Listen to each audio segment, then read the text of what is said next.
What's a secret you're taking to the grave, but willing to share? Before we start with the first story, please hit a subscribe and ring the notification bell to stay updated with us. Story 1. My wife and I were in our early days of dating when she bought baseball tickets for us and some friends. The problem, though, was the tickets ended up being for that afternoon, and not the following day. She was super upset and was afraid she lost that money. I had her put them on the resale site. They didn't sell for a few hours, so I went and bought them. I do it 100 times over, seeing her face of relief. I relisted them for a lower price and made a little of the money back. I think she would literally murder me if she found out. TLDR, bought the same baseball tickets twice to make my now wife happy. Story 2. My sweet and gentle wife called me upset because she was unsure if she hit a squirrel with her car on her way to work. She said it ran out in front of her, but she didn't see him lying in the road afterward. The road she was on is close to our house, so I went and found the poor little guy, scooped him up with a shovel and buried him on the side of the road, so that on her way home she would see that there wasn't a dead squirrel and assume she hadn't hit him. That's exactly what happened. She was relieved, and I'll never tell her the truth. Story 3. I know where the 7-iron really was that day. Doug didn't leave it on hole 6. I used it to hit a ball back into the driving range, and the club slipped out of my hand and landed in a tree. I also used to look at that tree for a good year or so each time we played, praying that you wouldn't see the sun reflecting off it, as you'd know it was me. My friend's mom's golf set. Story 4. I have shared it before, but I have a mom of a friend who took me in when I was homeless just after high school. She made me a lemon meringue pie that first night, and I was so hungry I nearly ate the whole thing by myself. I hadn't had a home-cooked meal for a long time. She was so excited that I loved it because her boys turned their nose up at it. The catch is, I can't stand lemons or meringue. Now, she's been making me a lemon meringue pie every year since, because it's my favorite. Over 20 years and counting of lemon meringue pies that I will happily choke down until the day she dies. Then, I will miss those pies more than anything else in the world. Story 5. I had a terrible mother and father promise myself to never walk out on my kid. When my first kid was 2 years old, my wife cheated and it crushed me. She was the major breadwinner at the time, and I had to move out of our upper middle class house into an apartment in the shitty part of town. I nearly committed suicide. She realized her mistake and came begging for me to take her back after about 9 months. I love my kids so much and wanted to spend every day with them, so I forgave her and we have been together since. She doesn't know for the last 16 years, I haven't loved her. I pretend to be happy to ensure someone else doesn't raise my children. Story 6.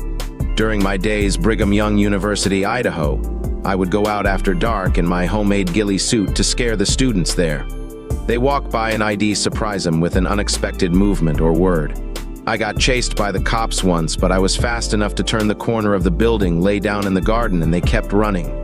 Now that I live in Provo, Utah, I do the same thing every Halloween at the university here. Story 7. I have hope that I'll be able to safely share and talk about this someday, but I'm still far from that day.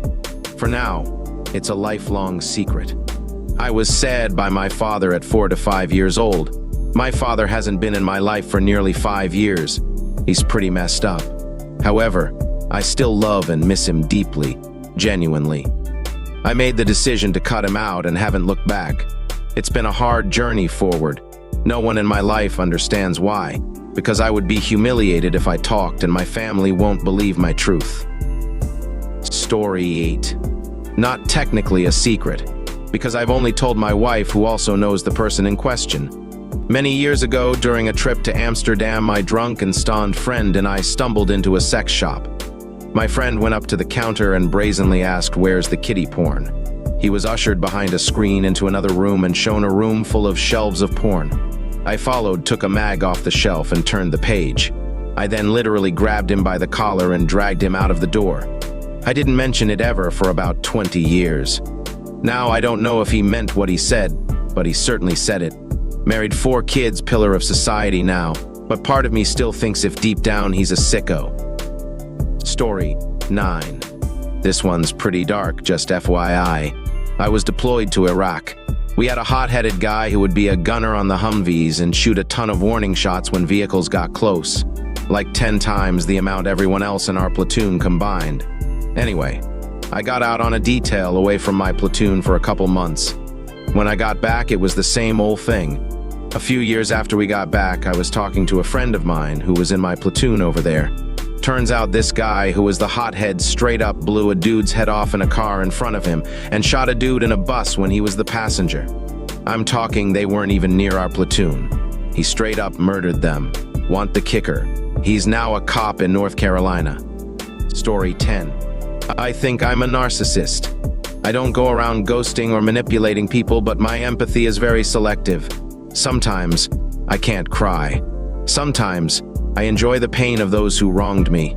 Most times, I really care about how people treat me and see me and disregard what I might say to them in the process. My feelings are so intense. They go from 100% caring to not caring at all, and I don't know how to regulate. Story 11. I'm dying. Most my internal organs have a cascade of failures and diseases. My muscles never grew right and snap daily, only to regrow from a few fibers overnight, keeping me awake with the pain.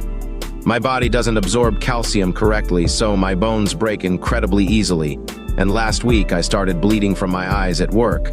Doc says I haven't even got a year left. I want to die sooner, so I don't have to live with a failing body and a short life of regrets. I wanted so much more than this edit. I had just got back from the doc when I wrote this. As such, I wasn't in a great headspace.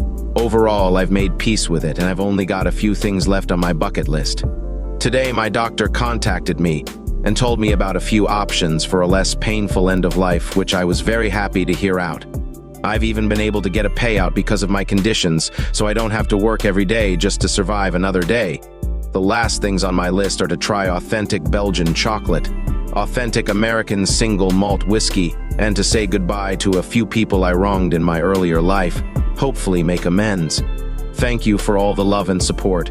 Soon I will give this account to my brother to continue my spree of being a bit of an asshole while making jokes that hopefully will keep people laughing with the world as it is. Kind regards, the guy with glass bones and paper skin. Saw a few comments and thought they were funny. Downvoted to hell, but at least I got a laugh out of it. Story 12. I have a pretty mild one I'm willing to share. I have a friend who's been single for a very long time. Whenever we talk about girls, he pretty much always talks about one girlfriend he had during high school. He keeps talking about that relationship and expanding on the lore and the intricacies of how they had so much passion but life pulled them apart. What he doesn't know is that I know for a fact that the girl he's referring to did not have a relationship with him. I know at least 3 different people who hooked up with her during the timeline of his alleged relationship, and that she later had a relationship with another guy for some years before she moved away. It's not a case of my friend having been cheated on or lied to. He was basically her orbiter at the time and got twominous 3 pity hookups, but he's twisting reality to make their friendship appear as a relationship. I don't have the heart to tell him that I know he's lying, so I just nod in agreement. Story 13. I was 13 when I did this. My big brother is a die-hard Ronaldo fan. Around the time of his birthday, I happened to be in Dallas, and Ronaldo also happened to have a game in the city.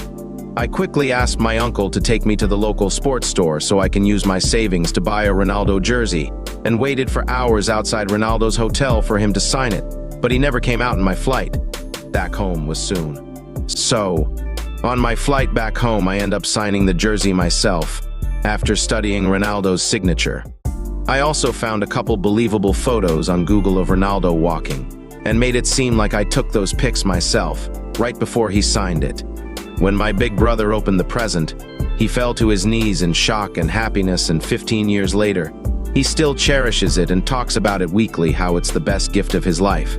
Can't take that joy away from him. To the grave. Story 14. My younger brother and his wife were struggling financially after having a kid. They were both in school full-time and both worked to try and make ends meet. But one particular month, things were looking really rough because he got injured and couldn't work. I was working overtime at a really well-paying job at the time.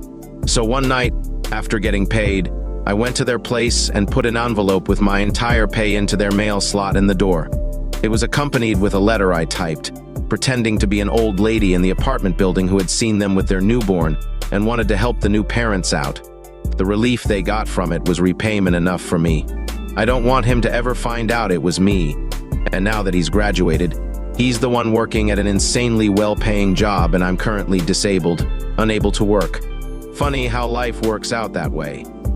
Story 15. After American Pie came out, I was super horny and lonely late teen. I decide what the heck not, and there's a fresh apple pie and I put my dick in it.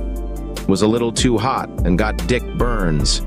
I threw out the pie in the neighbor's trash that was already set out for garbage day and quickly went to the store and bought a store-made one. Easy done. My ego and my sore cock, but nothing to ever think about again. But that's not the entire story. In comes my dad and my mom. My mom said she made a fresh apple pie for dinner. My dad is in the garage and comes in all huffing and puffing, saying why did she lie about making a pie when it's store-bought? Seems like I didn't throw the container away properly in my burnt cock mission. My mom goes in to say she did make a fresh pie and doesn't know what the fuck my dad's talking about. He provides proof, and then she laughs, asking why Hez trying to start something. The pie is never forgotten. Each fight turns into, oh yeah, just like you made a pie, and they would have an explosive argument. Now, given my shame, the first night I felt like I couldn't just come forward and say I knocked the pie over and bought one so they wouldn't be mad at each other. My dad had asked me, and I lied my face off as my cock throbbed with burnt pie on it. My dad's a real stickler for lying. He hates it, detests it. You'll get in 1000% less trouble if you come clean. Me lying like this. Fuck. Some way, somehow he'd unearth his kid is a pie fucker. They end up splitting up and getting a divorce. Years and years go by and they are both remarried and happy. I would say happier than they've ever been. They didn't have the most solid relationship before the pie shit. They are civil and get along, and eyes still roll when pies are mentioned. I asked them both a hypothetical question, more or less trying to gauge if they are happier now or wish things had been different. Both, I'd say, are 100% in a better place. Stable, happy. So yeah, I fucked a pie, and it ended up with my parents' divorce, and I never said a word about and never will. I know, I'm a terrible person. No, I haven't fucked any more pies or any other kinds of foods. This is the worst thing I've ever done in my life. Alright folks, that's a wrap. If you like more of this, please hit a like button and subscribe to the channel. You can also share your thoughts in the comment below. I'll see you in the next video.